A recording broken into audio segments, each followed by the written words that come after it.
क्योंकि हमने अपना पास्ट देखा, हमने अपना इतिहास देखा है जो बहुत ही गौरवमय रहा है। तो हम चाहेंगे कि वो इतिहास जिस तरह से हमारा देश था उसी स्थान पे फिर से प्रथम नंबर पे आ जाए, तो ये हमारी कामना होगी। कम्युनलिज्म का मामला जो है वो आम लोगों में नहीं होता। ठीक है, हम यहाँ पे रह रहे हैं और हिंदू मुसलमान साथ रह रहे हैं। कभी किसी को देखिएगा किसी के पर्सनल चीज़ों में जो हिंदू के साथ मुसलमान रहे हैं, मुसलमान के साथ हिंदू रहे हैं, दोनों व्यापार भी करते हैं, दोनों साथ भी रहते हैं, उसमें तो कहीं पे तो कोई दिक्कत नहीं आती है। लेकिन जब स्टेट को इस तरह की अफवाहें। नमस्कार, आईना इंडिया कम्युनिकेशन में आपका स्वागत है। वो मैं हूँ एजाज मलिक और आज मैं बिहार शरीफ में हूँ। बिहार का नालंदा ज़िला, बिहार शरीफ उसका टाउन है। मैं आज जिस शख्स से गुफ्तगू करने जा रहा हूँ, किसी परिचय का मोहताज नहीं, अपने आप में बिहार की एक जानी मानी हस्ती है, लेकिन राजनीति से वाबस्ता है। राजनीति में इन्होंने कोई पहला कदम नहीं रखा है, लेकिन विरासत में भी इनके कहा जाए राजनीति है। दर्शकों, आपको बता दें कि मुनीरुर रहमान साहब हमारे राजनीति में किंग मेकर हैं और राजनीति में इनको किंग मेकर बिहार शरीफ का कहा जाता है। वोट बैंक हैं ये, लेकिन आज ये खुद किंग बनने के ख्वाहिशमंद हैं। किंग बनाया इन्होंने, लेकिन किंग बनाते बनाते आज इनका जहन बदल गया, खुद किंग बनने की लाइन में आ गए, खड़े हो गए। तो एक तो इसकी वजह जानेंगे। दूसरी कि जिस पार्टी को इन्होंने अपनाया है वो पार्टी का अस्तित्व बिहार में, मैं समझता हूँ कि बिहार में तो नहीं है, तो भारत में कहाँ से होगा। लेकिन अभी उन्होंने अपना वजूद बनाने की कोशिश की है, जिसका नाम है जन स्वराज पार्टी। और इसके जो ऑर्गेनाइजर हैं, इसके संचालक हैं, जिन्हें हम बिहार में पीके के नाम से मशहूर हैं, यानी प्रशांत किशोर। और ये प्रशांत किशोर साहब को मेरे ख्याल से भारत में कोई, शायद ही कोई ऐसा होगा जो प्रशांत किशोर जी को नहीं जानता होगा। प्रशांत किशोर अपने आप में आईटी सेल हैं, कंप्लीट आईटी सेल की अगर पहचान दी है, राजनीति में राजनीति का प्रचारक बने हैं, तो वो पहचान मैं समझता हूँ कि प्रशांत किशोर की देन है, जिन्होंने राजनीति को सोशल मीडिया पे लाने का सबसे बड़ा श्रेय प्रशांत किशोर को जाता है। आज उन्होंने ही यहाँ पे अपनी एक जन स्वराज पार्टी बना ली है और जन स्वराज पार्टी के बिहार से करता धरता हमारे मुनीरुर रहमान साहब हैं, जो युवा हैं और बैलेंस करने में, वोट बैलेंस करने में इनका तजुर्बा है। तो आइए जानते हैं बिला ताखिर, बिना वक्त गंवाए हुए, कि इन्होंने स्वराज पार्टी ही क्यों चुना।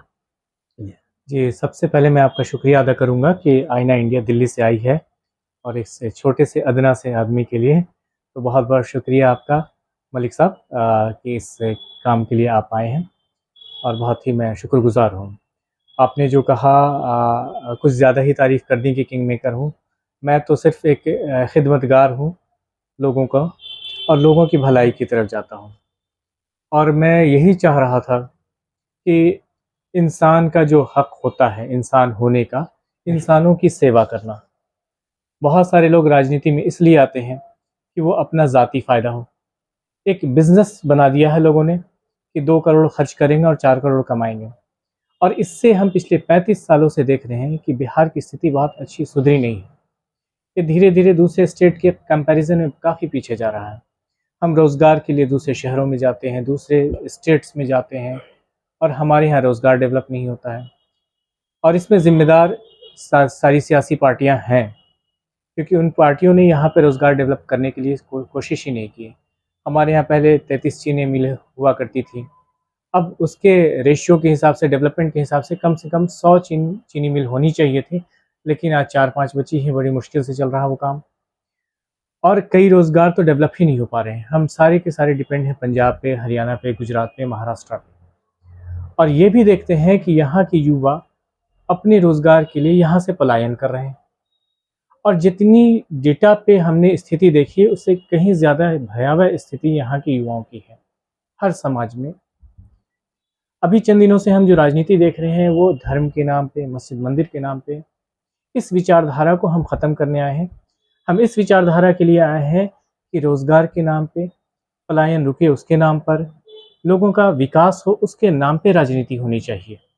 क्योंकि सरकार का काम मंदिर और मस्जिद नहीं बनाना, सरकार का काम है हमारे समाज का उत्थान करना, हमारा विकास करना, हमें रोज़गार प्रदान करना, हमें बेहतर सहूलतें प्रदान करना, ये सरकार का काम है।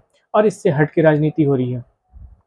प्रशांत किशोर एक ऐसी विचारधारा लेके आए हैं कि इन्होंने 2 साल पैदल यात्रा करके बिहार स्टेट के, जिस तरह से गांधी जी ने पद यात्रा कर करके इसकी स्थिति देखी थी, उसी तरह से प्रशांत किशोर भी इस पद यात्रा करके उन गांव-गांव जा कर के उनकी हालत देख रहे थे। और ऐसी स्थिति में लोगों का जो उत्साह उनके साथ हुआ है, लोग वाक़ई बहुत परेशान थे पिछले 35 सालों से। लोगों का उत्साह हुआ है, एक बड़ा जनाधार उनके साथ अटैच हुआ है। हम बुलाते हैं 20,000 25,000 के लोगों को और 40,000 पहुँच जाते हैं। तो ये चीज़ें मैं देख भी रहा हूँ और ये मंज़र दूसरी पार्टियों में भी इसका असर दिख रहा है। जैसे अभी कल्याण बिघा में प्रशांत किशोर ने जाने की कोशिश की, जो नीतीश कुमार जी का गाँव है। वहाँ पे ना ही इन्हें जाने की इजाज़त मिली और ना ही लोगों को वहाँ से निकलने की इजाज़त मिली, एक तरह से हाउस अरेस्ट कर दिया गया। तो ये दूसरी पार्टियों को भी लग रहा कि जनाधार है। जहाँ तक राजद का सवाल है, तो वो भी अब मुसलमानों को सिर्फ वोट बैंक के लिए इस्तेमाल कर रही थी। उनकी एक बड़ी आबादी, जिसमें ये कहा जाता है कि जिसकी जितनी आबादी, उसकी उतनी हिस्सेदारी, वो चीज़ें ख़त्म हो गई थी। अब प्रशांत किशोर आने से वो लोग भी थोड़ा-सा आगे बढ़े हैं और मुसलमानों को हक़ देने की बात शुरू कर रहे हैं। तो लोग का उत्साह तो हम देख ही रहे हैं भीड़ की वजह से। इन सियासी पार्टियों को भी डर देख रहे हैं कि वाक़ई इन लोगों के अंदर डर है और वो अपनी तरह एक्शन ले रहे हैं और बीच-बीच में बदनाम भी कर रहे हैं कि भाई बीजेपी की बी टीम है। जो बीजेपी की विचारधारा से अलग काम कर रही है, वो बीजेपी की बी टीम कैसे हो सकती है? मुझे ये बात समझ में नहीं आती है। जो सवाल आपने अभी ये बात आपने कही कि भाजपा की बी टीम है, ये वाकई लोगों के जहन में है इस बात की बनी हुई। लेकिन भाजपा की बी टीम आखिर उन्हें कहा क्यों गया, इस बात पे थोड़ा-सा आपके ज़हन में कुछ है? इसको क्लियर करेंगे? देखिए, भारत में 2 तरह की राजनीति अभी हो रही है। एक तो सेकुलर राजनीति, ठीक है? और दूसरी एक हार्डकोर राजनीति जो एंटी मुस्लिम्स है, भाजपा की राजनीति हो रही है। 2 तरह की राजनीति है। एक भाजपा की राजनीति है जो उसको कुछ नहीं, जिसको कहा जाता है अंधभक्त हो गए हैं, उनको कुछ नहीं दिख रहा। दूसरे जो सेकुलर वोट्स हैं, जो नाम के सेकुलर हैं, वो भी क्या कर रहे हैं कि लोगों को मूर्ख बना रहे हैं। हम मुसलमानों की हालत पे हम देखें, क्योंकि भाजपा मुसलमान के लोग समझते हैं कि मुसलमान के खिलाफ काम कर रही है। तो मुसलमानों की हालत देखते हैं कि ना ही उनका सियासी रिप्रेजेंटेशन हो पा रहा और ना ही उनका उत्थान हो रहा। हम सच्चर कमेटी की रिपोर्ट हम देखते हैं और उस रिपोर्ट के बाद हम जाते हैं लोगों के बीच में, तो उस रिपोर्ट से कहीं ज़्यादा बदतर स्थिति है। सरकारी योजनाओं के बारे में मुसलमान फ़िक्र भी नहीं करते। ये सबसे बड़ी बात है। वो सिर्फ़ अपने जीने को ही अपना हक़ समझ रहे हैं। वो भारत के वैसे ही नागरिक हैं जैसे और भी नागरिक हैं। क्योंकि योजनाओं के बारे में वो लोग नहीं जानते कि हमें मिलनी चाहिए। जैसे एक 3 डिसमिल ज़मीन मिलनी है सारे गरीबों को, उसमें मुसलमान भी आते हैं, लेकिन मुसलमानों के यहाँ ये विचार होता ही नहीं है। आप पे एक चीज़ बताइए कि इस वक्त बिहार के अंदर में जहाँ पे राजद है, महागठबंधन एनडीए है, महागठबंधन है, यूपीए की अपना एक वर्चस्व है, कांग्रेस का पुराना वर्चस्व है यहाँ पे। ऐसी स्थिति में जहाँ पे दिग्गज लोग हैं, वहाँ पे आप प्रशांत किशोर को यानी स्वराज पार्टी को आप किस हैसियत से देख रहे हैं? देखिए, प्रशांत किशोर ऐसा नहीं कि अभी का नाम है। प्रशांत किशोर को पिछले 11 साल से लोग जानते हैं, ये इलेक्शन एडवाइज़र हैं और जिसके इलेक्शन में कंधा लगाते हैं, उसकी नाव पार लग जाती है। ठीक है, ये बहुत हद तक मुमकिन हुआ है। सबसे पहले ये आए मोदी जी के साथ, क्योंकि वो नए आए थे, अपने एस्टैब्लिशमेंट चाहते थे। उसके बाद कई स्टेट में मोदी जी के खिलाफ भी लड़े हैं, ये दूसरा पहलू उनका, और जहाँ भी लड़े हैं वहाँ पे उस पार्टी की जीत हुई है। तो ये सारे लोग जानते हैं। अब जहाँ तक राजद का सवाल है, तो राजद एक आइसोलेट पार्टी है जो सिर्फ बिहार स्टेट में काम करती है, और ऐसी 8-10 स्टेट्स हैं जहाँ पे प्रशांत किशोर ने उन सरकार बनाने में अपना कंधा लगाया है। बेशक, तो ठीक है। ये राजद के कंपैरिजन में एक छोटी पार्टी नहीं है। हाँ, ये अलग बात है कि एक नई पार्टी है, लेकिन जिस तरह से जनाधार इनके साथ जुड़ रहा है, जिस तरह से लोग जुड़ रहे हैं, इसको कहीं भी कमज़ोर ना समझा जाए। प्रशांत किशोर को इस राजनीति में, जो आज इनके राजनीति में उपज हुई है, जी, किसके कारण हुई है, इस पर रोशनी डालेंगे? देखिए, प्रशांत किशोर पहले इलेक्शन एडवाइज़र थे, जिसको भी एडवाइस करते थे उनका उत्थान होता था। अब मैं गांधी जी से लेता हूँ कि गांधी जी पहले एक वकील थे, मैंने और जब प्रशांत किशोर की बात की है, मैं कह रहा हूँ, हाँ, गांधी जी ठीक एक है। वकील थे, यहाँ की स्थिति उन्होंने देखी और उनका विचार बदला। उसी तरह से प्रशांत किशोर जो है एक इलेक्शन एडवाइजर थे, सलाहकार थे। उनको प्रोजेक्ट किसने किया था? किस पार्टी से पहले आए थे वो?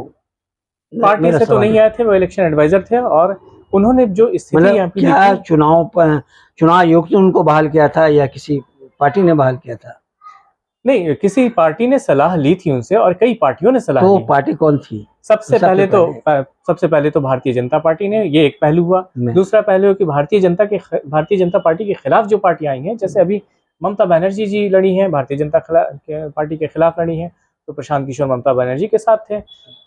नीतीश कुमार और लालू जी रहे साथ में, तो उसमें भी प्रशांत किशोर भाजपा के खिलाफ रहे। क्या आपको जानते हैं, इस बात पे हम थोड़ा सा आपके कहते हैं कि ममता बनर्जी का एक अपना स्टेट, जी, जो उनकी ज़मीन बनी हुई है, उनकी ज़मीन वो किसी के, मैं नहीं समझता कि वो किसी के मोहताज हैं या उनको प्रसार की ज़रूरत है। एक उनका एक अपना एक सिनेरियो बना हुआ है, एक अपना राजनीतिक माहौल बना हुआ है। जी, बिल्कुल। वैसे में प्रशांत किशोर का क्या रोल रहता है?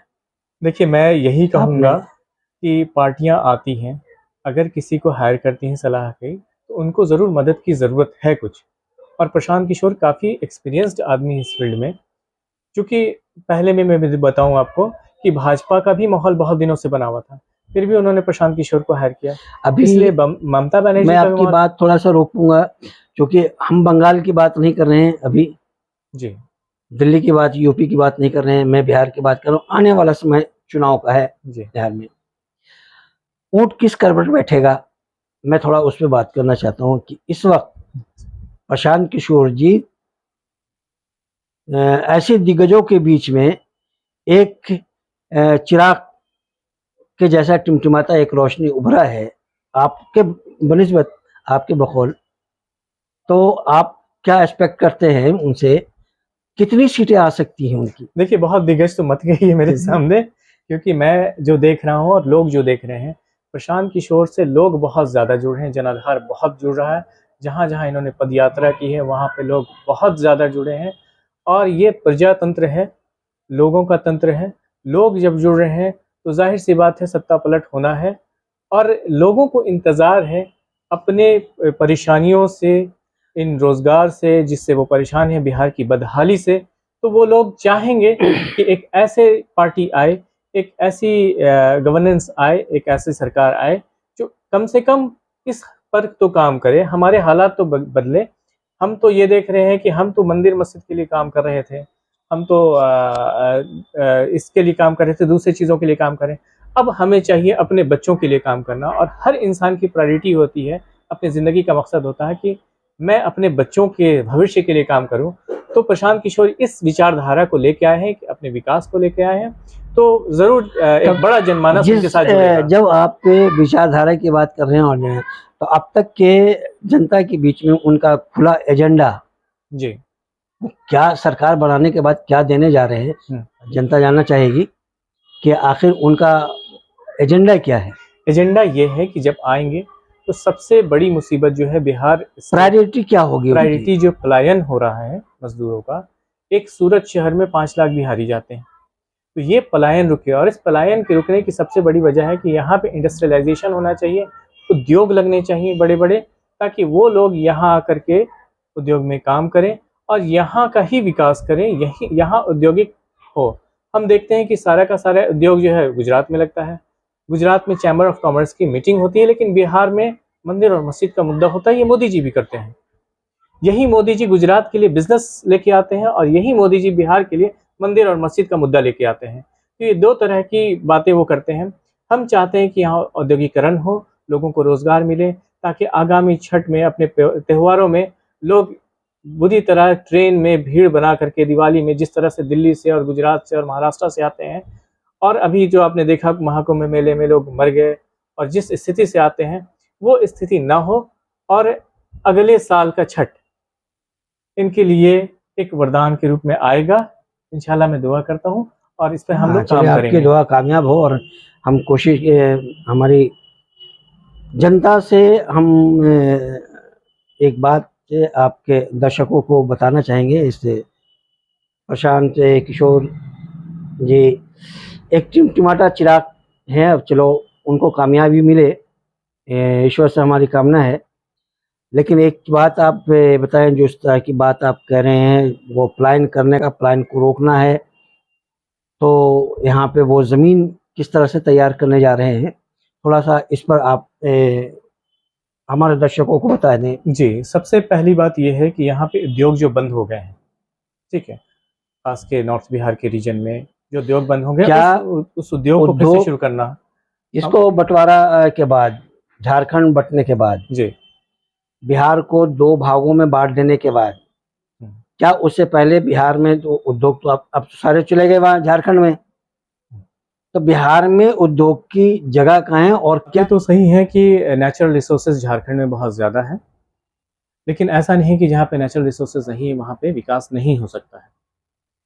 यहाँ पे मैदानी ज़मीनें हैं, यहाँ पे खेती होती है, चीनी मिल बहुत अच्छी तरह से डेवलप हो सकता है, और इतना डेवलप हो सकता है कि बिहार की अपनी जो ज़रूरतें हैं वो पूरी कर सकता है। और दूसरी बात यह है कि आपने इंडस्ट्रीज लगाने की बात कही, जी, तो आपके पास में उसका स्ट्रेटजी क्या है? उसके पास स्पेस क्या है, स्टेटस क्या है? देखिए, एक तो चीज़ें ये हैं कि जब यहाँ पे गवर्नेंस शुरू होगी तो एक वेल प्लान्ड स्ट्रक्चर तैयार किया जाएगा, उसके लिए एक टीम गठित की जाएगी, और ऐसा नहीं है कि हमारे पास 3 लाख करोड़ से प्लस का बजट है और इसमें हम इंडस्ट्री नहीं शुरू कर सकते हैं। ये हमारे पास है सुविधाएं, और इतनी भी कमियां नहीं हैं, तो हम इंडस्ट्री लगा सकते हैं। अभी चीनी मिल से उद्योग से शुरू करेंगे, क्योंकि किसानों की जो ये चीज़ें हैं लगी हुई, वो चीनी मिल से बहुत एसोसिएटेड है, धीरे धीरे वो चीज़ें बढ़ती जाएंगी। अच्छा, भली बात ये, आप जानते हैं कि चीनी मिल पहले गवर्नमेंट कांग्रेस के रेजिम में ही बंद हो चुकी है।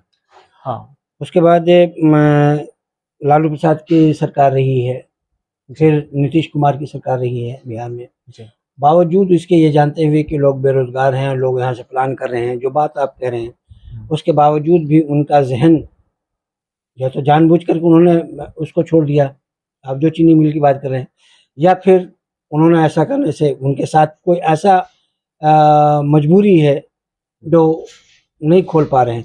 आपको क्या लगता है? जस्ट 1990 की बात तो मैं नहीं कहूँगा, क्योंकि इंडिया उस वक्त इकोनॉमिक क्राइसिस से जूझ रही थी, लेकिन उसके बाद धीरे धीरे जो डेवलपमेंट होता गया, जो और स्टेट बढ़ते गए और बिहार पिछड़ता गया, तो पिछले 35 सालों से यही सिलसिला रहा कि बिहार हमेशा पिछड़ता रहा है, और यहाँ पे इंडस्ट्रियल ग्रोथ ना हो करके, यहाँ पे रोज़गार की बातें ना कर करके, यहाँ पे इन सब को छोड़ दिया। लिहाजा जो लोग हैं अपनी फुलफिलमेंट के लिए वो बाहर जाना शुरू कर दिया उन लोगों ने। आप जिस तरह की बात कर रहे हैं कि वहाँ एक आप 2 बातें कर रहे हैं, एक तो प्लानिंग की, आपका जो एजेंडे में है कि प्लान, जी जी, अब प्लान रोकने के लिए आप जो स्ट्रेटेजी आप बता रहे हैं जी, कि हमारे यहाँ इंडस्ट्रीज का होना ज़रूरी है, इंडस्ट्रीज का होना ज़रूरी, बिल्कुल। सरकार आपकी बनेगी तो आप पहले इंडस्ट्रीज करेंगे तो जिसे प्लान रुके, लेकिन क्या सिर्फ चीनी मिल ही एक ऐसा प्लान आपके पास में है जिसे प्लान रोका जा सके? नहीं नहीं, एक एक्सपर्ट टीम होगी, तो फिलहाल तो चीनी मिल से शुरू कर जो यहाँ पे बेसिक थी, वहाँ पे हम पहुँच जाएंगे, फिर उसके बाद आगे हम बढ़ते जाएंगे, क्योंकि वो स्ट्रक्चर हमारा बढ़ता जाएगा। जब पलायन रुकेगा, यहाँ पे रोज़गार आएंगे, चीनी मिल से शुरुआत होगी, तो फिर ये चीज़ें आगे बढ़ेंगी। अभी तो चूंकि भारत के अंदर में तो एक ऐसा चीज़ इंडस्ट्रीज, जी, वो भी टेक्निकल्स इंडस्ट्रीज की आज बहुत टेक्निकल ज़्यादा, इंडस्ट्री, हाँ। क्योंकि यहाँ से जो लोग जा रहे हैं, हम्म, पलायन कर रहे हैं बिहार से, हम्म, उसकी वजह है कि यहाँ पे मैग्नीज नहीं है, यहाँ पे अब्रक नहीं है, यहाँ पे इस तरह की कुछ चीज़ें हैं, लोहा नहीं है, बहुत से खनिज पदार्थ नहीं है, जिसका यहाँ पे मैन्युफैक्चरिंग या उसका प्रोडक्शन जी। इलेक्ट्रॉनिक्स गुड्स नहीं हो सकता, दूसरी जगह हो रहा है, इसलिए यहाँ से लोग प्लान भी कर रहे हैं।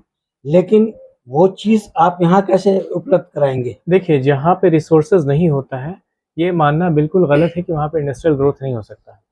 मैं अभी दुनिया के कई कंट्रीज़ का कंपैरिजन करूँगा। जैसे सऊदी अरब जाएंगे, वहाँ पे अब जो है इकोनॉमी, पेट्रोल डिपेंडेंसी ख़त्म होती जा रही है। जैसे एग्जांपल है दुबई। दुबई में पेट्रोल डिपेंडेंसी इकोनॉमी ख़त्म हो गई है, और वहाँ पे इंडस्ट्रियल ग्रोथ और ये सारी चीज़ें ग्रोथ हो रही है। और इसमें सबसे बड़ा अहम योगदान जो है गवर्नमेंट पॉलिसीज़ का है। तो गवर्नमेंट पॉलिसीज़ अगर सपोर्टिव रहेगी तो ये ग्रोथ होगा। आपको लगता है कि गवर्नमेंट, आप अगर आपकी गवर्नमेंट बढ़ जाती है तो सेंट्रल गवर्नमेंट आपके सपोर्ट करेंगी? ठीक है, बिहार गवर्नमेंट के पास अपना भी तो बजट है 3 लाख करोड़ का, हम उसमें भी तो कर सकते हैं। और फिर जब हम करेंगे तो सेंट्रल गवर्नमेंट से हम डिमांड भी करेंगे, और जहाँ तक हमारी इच्छा है हम करेंगे उसको इंशाल्लाह। एक सवाल, बुनियादी सवाल ये है कि आप पे किस आधार पे यहाँ पे अपनी सरकार बनाने की इतने बड़ा दावा कर रहे हैं देखिए, कि सरकार बनाने में लोगों का योगदान बहुत ज़रूरी है, और लोग जिस तरह से परेशान हो चुके हैं और एक नई आइडियोलॉजी के साथ, एक नई विचारधारा के साथ जुड़ रहे हैं जो जनस्वराज के नाम से है। जन स्वराज के मतलब जनता का सुराज, अच्छा राज, इसके लिए जुड़ रहे हैं। तो ये लगता है हमें कि बहुत बड़े जनाधार के साथ जनस्वराज आएगी और यहाँ पे हुकूमत करेगी। सबसे बड़ा वोट और परसेंटेज आपके पास कौन सा है, क्या है? देखिए, वोट किस तो सारे समाज के लोग आ रहे हैं जो फिक्रमंद हैं अपने राष्ट्र के निर्माण के लिए, अपने राज्य के निर्माण के लिए, और अपने बच्चों के लिए फिक्रमंद हैं, वो आ रहे हैं और बहुत बड़े तादाद में आ रहे हैं। जबकि यहाँ पे जाति प्रथा ज़्यादा, जाति वोट ज़्यादा है। जी जी, ये चीज़ें थी, जाति प्रथा की वो चीज़ें थी, लेकिन लोग अपने फैमिली के लिए परेशान हो गए हैं। तो उनके अंदर तो है ऐसी बातें कि नहीं, अब तो हमें अपने बच्चों के लिए सोचना है, हमें आगे बढ़ना है। चलिए, मैं दुआ करूँगा कि आपकी पार्टी और आप अच्छी सोच लेकर के आएँ, लेकिन आपके पास वोट ऑफ परसेंटेज वो आपके आंकड़े में नहीं आ रहा है, आपके पास नहीं है। आप इसके बारे में क्या कहेंगे? नहीं, ये तो आपका पर्सपेक्टिव हुआ है। हम तो भीड़ देख रहे हैं, और हम जनस्वराज में लोगों के जुड़ने की तादाद देख रहे हैं। तो हमें लगता है कि बहुत बड़ी तादाद में लोग आ रहे हैं, और बहुत भव्य तरीके से हम जीतेंगे इस बार। यहाँ पे कॉम्युनलिज्म है बहुत ज़्यादा अभी। ऐसे में आप कहाँ एडजस्ट कर रहे हैं, कि कैसे अपने आप को देख रहे हैं? देखिए, कम्युनलिज्म का मामला जो है वो आम लोगों में नहीं होता है। ठीक है, हम यहाँ पे रह रहे हैं और हिंदू मुसलमान साथ रह रहे हैं। कभी किसी को देखिएगा किसी के पर्सनल चीज़ों में कि जो हिंदू के साथ मुसलमान रह रहे हैं, मुसलमान के साथ हिंदू रह रहे हैं, दोनों व्यापार भी करते हैं, दोनों साथ भी रहते हैं, उसमें तो कहीं पे तो कोई दिक्कत नहीं आती है। लेकिन जब स्टेट प्रोन इस तरह की अफवाहें फैलाई जाती है तो थोड़ी बहुत घटनाएं हो जाती हैं, उसको दरकिनार किया जाएगा और उसको कम किया जाएगा। और जो राजनीति फायदे के लिए लोग करते हैं वो अलग चीज़ें हैं। तो बहुत एक बहुत आम शुक्रिया। लोगों में ये चीज़ें नहीं हैं, और आगे भी नहीं रहेंगी, वो आगे बढ़ेंगे, अपने बच्चों के लिए बढ़ेंगे। फिलहाल क्या मैसेज देना चाहेंगे आप?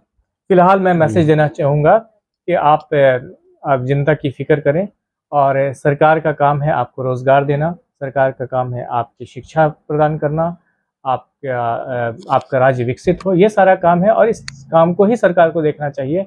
किसी की निजी ज़िंदगी में कौन क्या खाता है, कौन क्या पीता है, इन सब से दूर हट जाए, कौन किस आस्था को मानता है, सरकार इससे दूर हटे और लोगों का विकास करे। जैसे बहुत सारे दुनिया में विकसित देश आगे बढ़ रहे हैं, वैसे हमें भारत को भी बढ़ाना होगा, और हमें वो अपनी पहचान देनी होगी, क्योंकि हमने अपना पास देखा, हमने अपना इतिहास देखा है जो बहुत ही गौरवमय रहा है। तो हम चाहेंगे कि वो इतिहास जिस तरह से हमारा देश था उसी स्थान पे फिर से प्रथम नंबर पे आ जाए, और ये हमारी कामना होगी। बहुत बहुत शुक्रिया जनाब मुनीर रहमान साहब, आपने जो बात कही है, आपकी बातें सच हो और बिहार में परिवर्तन आए। हर इंसान चाहता है कि कुछ नया बने, कुछ नया हो। दर्शकों, जैसा कि आपने देखा, आईना इंडिया के साथ मुनीर रहमान साहब बात कर रहे थे जन स्वराज पार्टी से, जो इस वक्त बिहार के खास एक जन स्वराज पार्टी के ये पिलर हैं, और जो दावा ये कर रहे हैं कि जन स्वराज पार्टी इस वक्त पूरे दमखम के साथ तीनों को डिफीट देने जा रही है। तो अब समय बताएगा कि कौन किसको कितना डिफीट देता है और कौन सत्य में रहता है। आईना इंडिया के देखने के लिए बहुत बहुत धन्यवाद। हमारे चैनल को जिन्होंने सब्सक्राइब नहीं किया है, जनाब आप सब्सक्राइब ज़रूर करेंगे और शेयर करेंगे हमारे जन स्वराज पार्टी के साथ। शुक्रिया। ठीक है, आप बताएं जी। जन स्वराज पार्टी के लिए कहाँ तक आप उम्मीद रखते हैं? भारत में क्या इसकी उम्मीद कल्पना करते हैं? देखिए, हमारी अपेक्षा है और हमारी ख्वाहिश है कि भारत एक बड़ा विकसित राष्ट्र बन के आए, दुनिया के सबसे समृद्ध राष्ट्र में इसका शुमार हो। और ये हमने अपने इतिहास में देखा भी है। थोड़ी सी कमियां रह गई हैं, इन चीज़ों से हम ऊपर उठें, अपने विकास पे ध्यान दें। और मैं अपनी बात समाप्त करता हूँ। जय हिंद, जय भारत, जय बिहार, जय जन स्वराज। धन्यवाद दोस्तों, आईना इंडिया के लिए, आईना इंडिया से जुड़ने के लिए हम मुनीर साहब का बहुत बहुत शुक्रिया अदा करते हैं। हम फिर मिलेंगे एक नए कार्यक्रम में नए मेहमान के साथ। जब तक के लिए एज़ मलिक को इजाज़त।